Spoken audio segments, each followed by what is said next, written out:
you have comments or things about going on in Washington or here locally, realizing Charlie already asked one, but yes, sir. Well, you've been a proponent of nitrogen. Hydrogen. I'm sorry, Yeah. hydrogen as a fuel source. Yeah. Are you still online to think that that's going to be something that'll come online that is going to be usable in the very foreseeable future?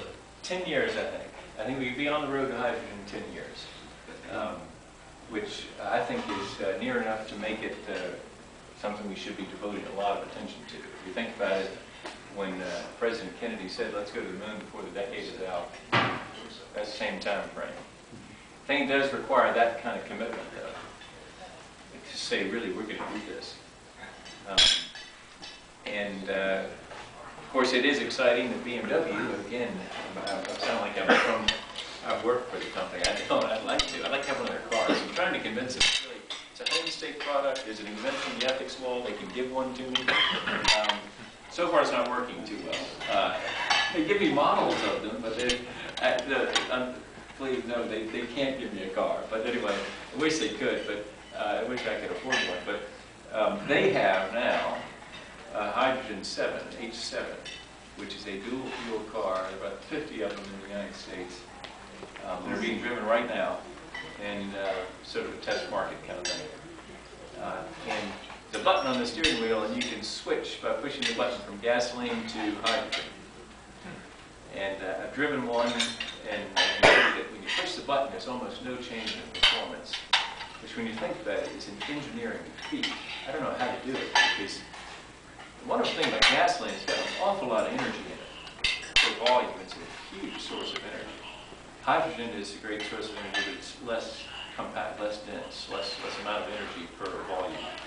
So somehow BMW is able to make it so that you can push that button, and the cylinders that are exploding gasoline start exploding hydrogen with no change in performance of the automobile.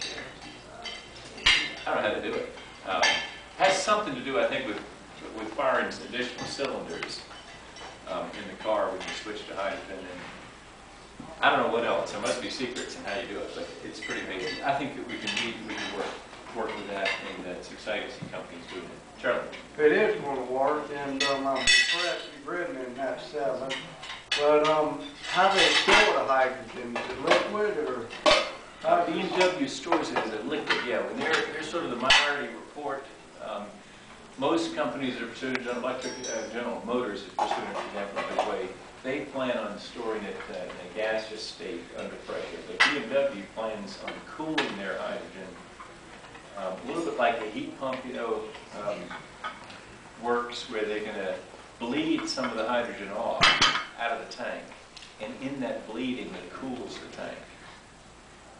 And so they keep it in a liquid state, which is 300 degrees below zero, something 362 degrees below zero. So it's a very cold canister.